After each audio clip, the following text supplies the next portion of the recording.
Guys welcome back to Vikram tutorial. आप देख रहे हैं आपका चहेता चैनल विक्रम ट्यूटोरियल।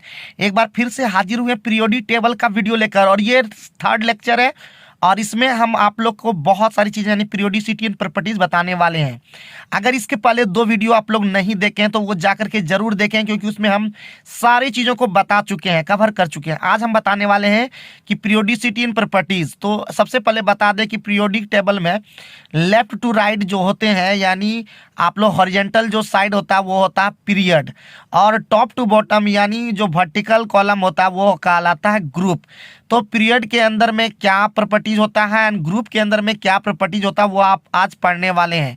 तो सबसे पहले हम बता दें कि इसमें क्या क्या पढ़ने वाले हैं। तो सबसे पहले पढ़ने वाले हैं एटॉमिक रेडियस, दूसरा आयोनाइजेशन एनर्जी जिसको आयोनाइजेशन इंथैल्पी या आयोनाइजेशन पोटेंशियल कहते हैं, थर्ड इलेक्ट्रॉन एफिनिटी या electron gain enthalpy, fourth point है इलेक्ट्रोनिगेटिविटी, फिफ्थ पॉइंट है मेटालिक प्रॉपर्टी, सिक्स पॉइंट है non metallic property and seven diagonal relationship. ये सारे प्रॉपर्टीज को पढ़ने वाले हैं, जिसमें से हम लोग चार का हम लोग यहाँ पे डिस्कस कर लेंगे। बाकी आप लोग को हम थोड़ा बता दें कि मेटालिक प्रॉपर्टी जो होता है लेफ्ट टू राइट जाने पर डिक्रीज करता है और टॉप टू बॉटम जाने पर इंक्रीज करता है, ये ध्यान रखिएगा। नॉन मेटालिक प्रॉपर्टी जस्ट इसका रिवर्स होता है। और डायगोनल रिलेशनशिप हम नेक्स्ट वीडियो में कभी पढ़ेंगे, ठीक है। बाकी सभी चीज़ों को हम लोग कवर करते हैं। और अगर वीडियो थोड़ा सा भी अगर अच्छा लगे और इम्पॉर्टेंट लगे तो अपने सारे दोस्तों तक शेयर कर दीजिएगा। और एक चीज़ और बता, जो रेलवे ग्रुप डी का तैयारी कर रहे हैं उसके लिए भी ये वीडियो फायदेमंद होने वाला है। तो चलिए सबसे पहले हम लोग बात करते हैं एटॉमिक रेडियस क्या होता है। तो एटॉमिक रेडियस होता है एक एटॉमिक रेडियस जस्ट एक डिस्टेंस है। एटॉमिक रेडियस को ही एटॉमिक साइज भी कहा जाता है। तो the distance between nucleus of atom and outermost shell जिसको ऑर्बिट कहते हैं इज कॉल्ड एटॉमिक रेडियस। यानी हम एक कुछ चीज़ें बता देते हैं, यानी नोट करके एटॉमिक रेडियस को ही एटॉमिक साइज, जैसे कि हम ऊपर में बोल चुके हैं। अब एटॉमिक रेडियस के अंदर में आता है कोवैलेंट रेडियस जो नॉन मेटल के लिए होता है, मेटालिक रेडियस जो मेटल के लिए होता है, और वांडरवाल रेडियस जो कि इनर्ट गैस के लिए होता है। Van der Waal radius greater than metallic radius greater than covalent radius. ये ध्यान रखिएगा, बहुत ज़्यादा इंपॉर्टेंट है, ये ध्यान जरूर रखिएगा, ठीक है। अब इन ए पीरियड हम लोग देखते हैं in general atomic radius decrease with increase in atomic number going from left to right. यानी हम लोग लेफ्ट टू राइट जब बढ़ते हैं, आगे जाते हैं, तो हम लोग को क्या होता है, एटॉमिक रेडियस डिक्रीज करता है। तो हम कह सकते हैं कि जब हम लोग सेकेंड यानी फर्स्ट ने सेकेंड पीरियड में जाते हैं, लिथियम बेरिलियम बोरोन ये सब में, तो लिथियम का हाई हो रहता है जबकि फ्लोरीन का सबसे कम हो जाता है। उसी प्रकार सोडियम का सबसे हाई रहता है और क्लोरीन का सबसे मिनिमम हो जाता है। ये ध्यान रखिएगा, ये हम सेकेंड और थर्ड पीरियड के लिए हम लिए हुए हैं, बाकी इसी तरह से काम करेगा। तो ध्यान रखिएगा, एक दिमाग में सेट कर लीजिए कि हम लोग लेफ्ट टू राइट जाएंगे तो हमारा एटॉमिक रेडियस डिक्रीज करेगा। अब हम इन ग्रुप में जस्ट उसका रिवर्स होता है। In general atomic radius increase from top to bottom in a group, जैसे कि हम यहाँ पे दिखा भी दिए हैं। फर्स्ट अगर ग्रुप की बात करें, लिथियम का मिनिमम होगा और फ्रांसियम का मैक्सिमम होगा, ये ध्यान रखिएगा। बाकी हम लिख दिए हैं और इसके लिए भी सारा चीज़ हम यहाँ बता दिए। अब आयनिक रेडियस की बात कर लेते हैं। आयंस दो तरह के होते हैं, cation and anion ion. Cation होता है पॉजिटिव चार्ज वाले, एनायन होता है निगेटिव चार्ज वाला। तो एक ध्यानपूर्वक एकदम इसको याद रखिए, बहुत ही ज़्यादा इंपॉर्टेंट है। साइज ऑफ एनायन जो होगा greater than size of atom and greater than size of cation. यानी एनायन जो होगा वो हमेशा ग्रेटर होगा साइज ऑफ एटम का।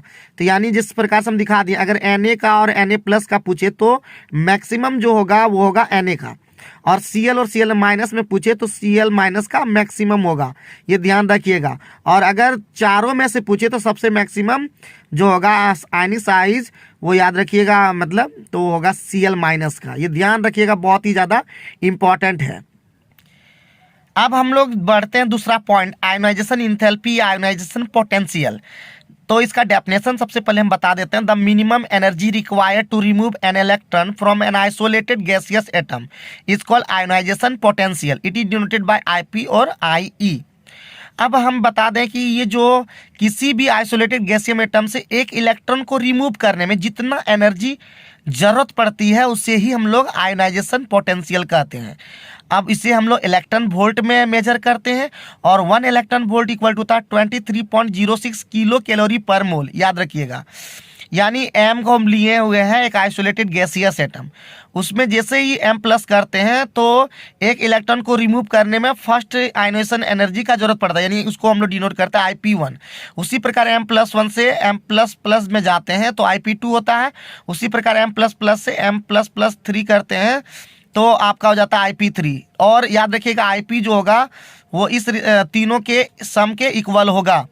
अब एक चीज याद रखिएगा, IP1 less than IP2 less than IP3, यानी IP3 का यानी कह सकते हैं आयनाइजेशन पोटेंशियल थर्ड जो होगा वो ज़्यादा ही बड़ा होगा, ये ग्रेटर होगा। याद रखिएगा एक चीज और पॉइंट में हम लिख दिए, the more ionisation enthalpy the less electropositive. याद रखिएगा जिसका आयनाइजेशन इंथैल्पी ज़्यादा होगा वो लेस इलेक्ट्रोपॉजिटिव एलिमेंट होगा, यानी इलेक्ट्रोपॉजिटिव एलिमेंट होगा। ठीक है, not easy to form cation, और यानी कैटायन का फॉर्मेशन बनने में बहुत ईजी नहीं होगा, आसान नहीं होगा, टफ होगा। और दूसरा पॉइंट में लिखे ionisation potential of inert gas are higher, यानी इनर्ट गैस का जो आयनाइजेशन पोटेंशियल होगा वो बहुत ज़्यादा होगा इन ए पीरियड।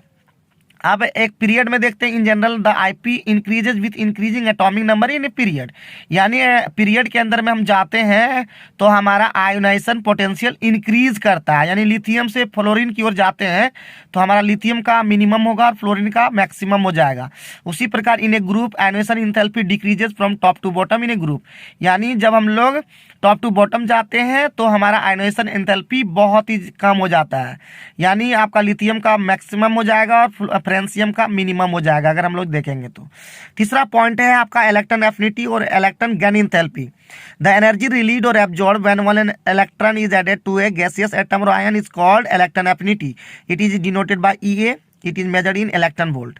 यानी एक इलेक्ट्रॉन को हटाने में नहीं बल्कि एक इलेक्ट्रॉन जोड़ने में, किसी भी गैसियस एटम के अंदर में जोड़ने में जो एनर्जी या तो रिलीज होगा या तो एब्जॉर्ब होगा, तो उसे ही हम लोग कहेंगे इलेक्ट्रॉन एफिनिटी। अब हम पीरियड के अंदर में दिमाग में रखेंगे कि जनरली जो होला इलेक्ट्रॉन एफिनिटी जो होता है वो इंक्रीज करता है, यानी लिथियम का मिनिमम होगा और फ्लोरीन का मैक्सिमम हो जाएगा। उसी तरह इन ग्रुप हो जाएगा electron affinity decreases from top to bottom in a group, यानी आपका लिथियम का मैक्सिमम होगा, फ्लोरेंसियम का मिनिमम हो जाएगा। अब थर्ड फोर्थ पॉइंट की बात करते हैं, electronegativity. The power of an atom to attract the bounded pair electrons towards itself in a molecule is called electronegativity. Electronegativity का कभी फॉर्मूला कभी पूछ सकता है तो IP + IEA by 5.6, ये ध्यान रखिएगा, बहुत इंपॉर्टेंट फॉर्मूला हो सकता है। अब इलेक्ट्रोनिगेटिविटी याद रखिए सबसे मैक्सिमम होता है फ्लोरीन का, उसके बाद ऑक्सीजन का, उसके बाद क्लोरीन का, फिर नाइट्रोजन का, फिर ब्रोमीन का, फिर आयोडीन का, फिर सल्फर का और लास्ट में कार्बन का। इसके बाद भी जो होगा वो होगा मिनिमम। डिफरेंस इन इलेक्ट्रोनिगेटिविटी, अगर लेस होगा तो पोलर कोवैलेंट बॉन्ड होगा यानी HBr जैसा, जीरो होगा तो नॉन पोलर कोवैलेंट बॉन्ड होगा जैसे Cl2 में, मोर होगा तो आयनिक बॉन्ड होगा NaCl जैसा। अब एक चीज़ याद रखिएगा कि in a period electronegativity increases from left to right in a period, और in a group electronegativity decreases down the group. Note, fluorine is the most electronegative element and chlorine has highest electron affinity. ये 2 point जरूर से जरूर याद रखिएगा। और जितना भी चीज़ हम बताए, कौन सा चीज़ आप लोग को समझ में अगर नहीं आया तो आप लोग कमेंट करके जरूर बताइएगा। अब जाते जाते 2 टर्म हम बताते हुए चले जाते हैं। Screening effect, the decrease in force of attraction between the nucleus and valence electron due to inner shell electron is called screening effect or shielding effect. And effective nuclear charge, जिसको ZEF से double F से denote करते हैं, तो there is reduction in nuclear charge due to screening effect. Reduced nuclear charge is called effective nuclear charge, it is denoted by ZEF double F. तो ZEF जो होता है वो होता है Z माइनस आपका जिसको बोलते हैं सिग्मा, स्क्रीनिंग जिसको हम लोग बोलते हैं स्क्रीनिंग कांस्टेंट और इफेक्ट।